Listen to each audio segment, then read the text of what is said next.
Hey everybody, another episode of Let's Talk Benefits.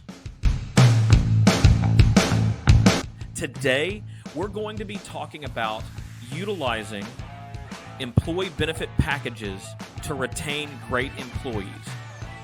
And the question, does it actually work? You know, something that's become, pretty popular is discussing in the benefits world the need to help retain employees. And there's this idea that if we can offer better benefits on a benefit package, that people will stay longer. And when we can retain great employees, we save money, we keep great culture, we ultimately succeed. And those things are accurate, right? When we are able to retain great employees, it's just a given that our culture will maintain or improve. And we see, I see these polls and these studies all the time about this, right?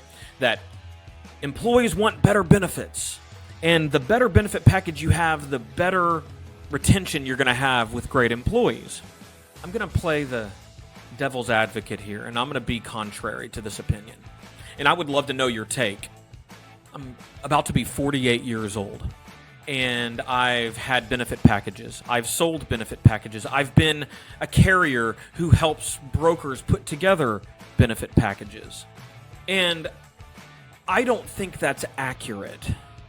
I don't think that putting in these amazing benefits, these amazing different products into a benefits package is what helps to retain great employees. I don't.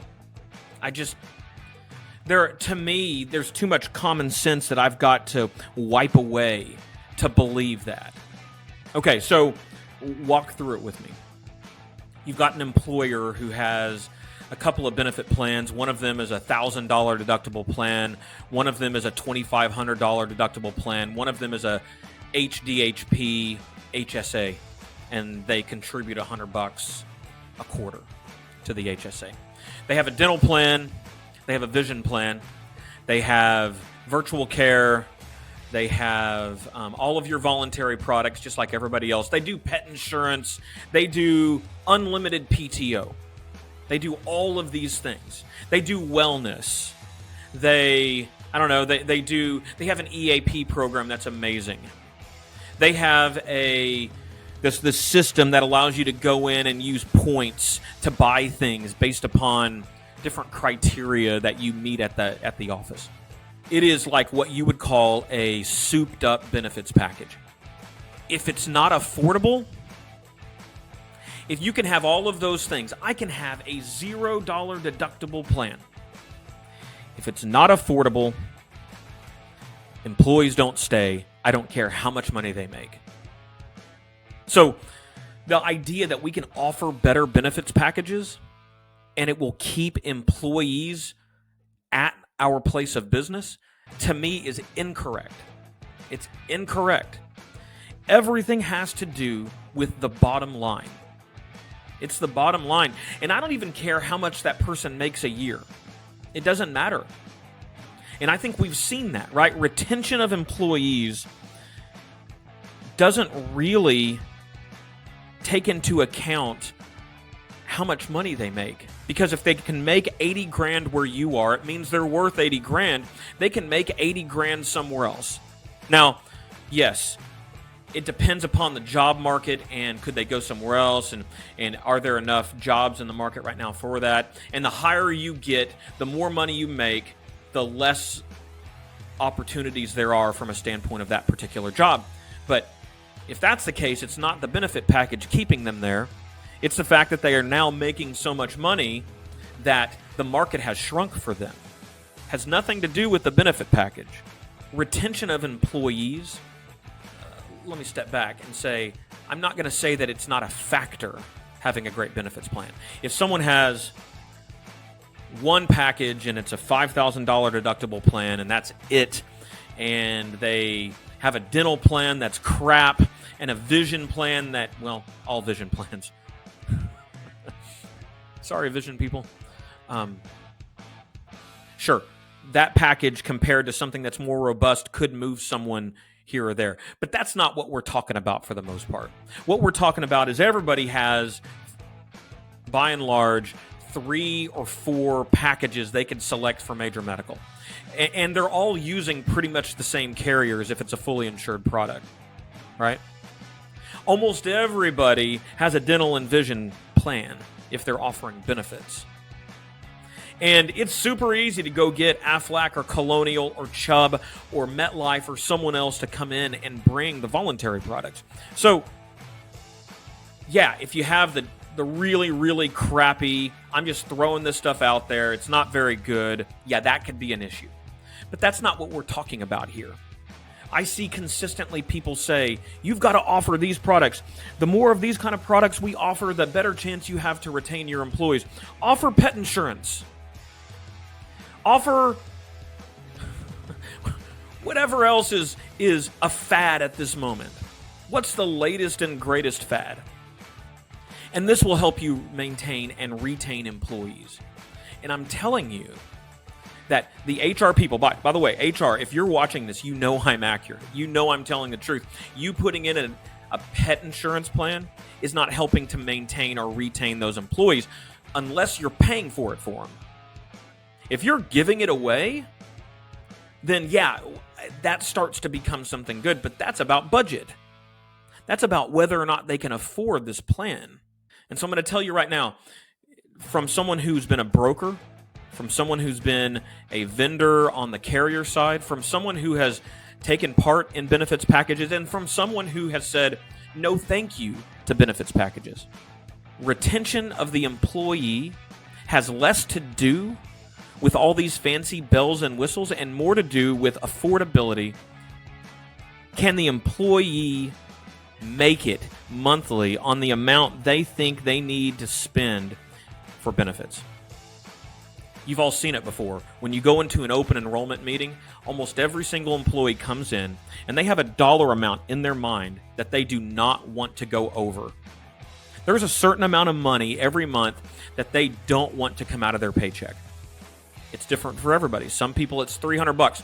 I'm going to go in, I'm going to select everything. I cannot have more than $300 come out of my paycheck.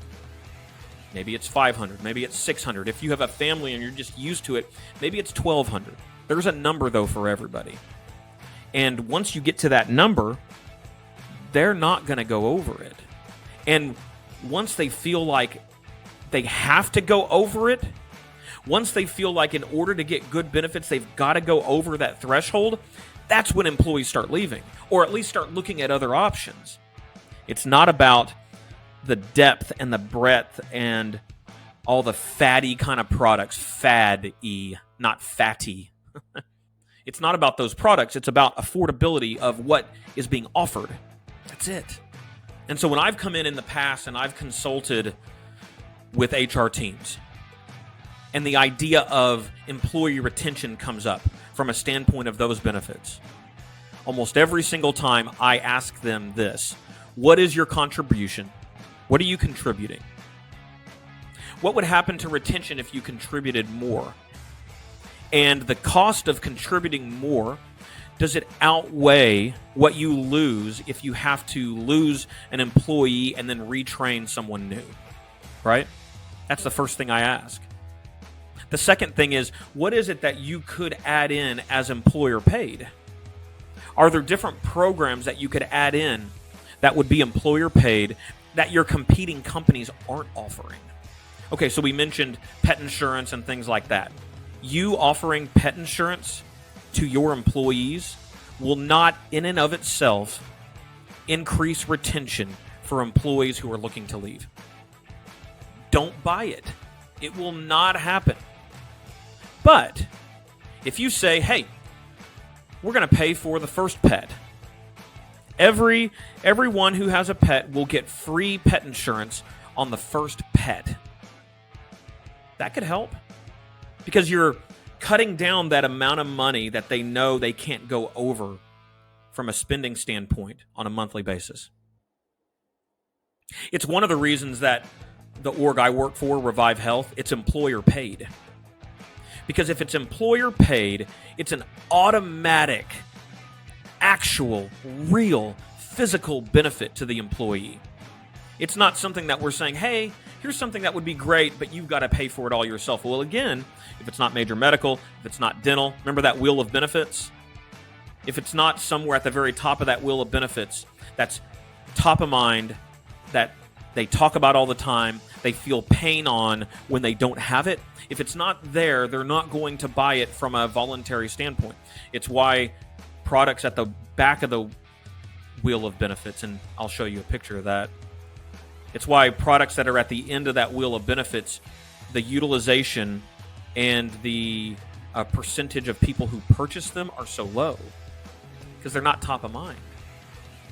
If you will do employer paid on products and give them something that others aren't, that's when you can start to use your benefit plan to retain great employees. That's it. So again, from a retention standpoint with your employees, if you want to keep those great employees, figure out how you can reduce their spend. That's it. And don't go in thinking, well, this guy makes $100,000 a year. He can afford an extra $100. That's not the right mindset to have here. You don't know what's happening in his life or her life. You don't know what they can actually spend. And even if they can actually spend it, what business is it of yours? They have a number in their mind. And if you make them go over that number, you will lose them half of the time. I just pulled that number out of my butt, but you get the point. Cut their spend from a benefit standpoint, and that can help with retention. Not adding in fluky, new, fad products. Make sense? I'd love to know your thoughts. If you disagree with me, tell me. Let's have a conversation about it. I think more people than not are going to agree with that assessment. Anyway, thank you so much for joining Let's Talk Benefits, and I hope to see you soon.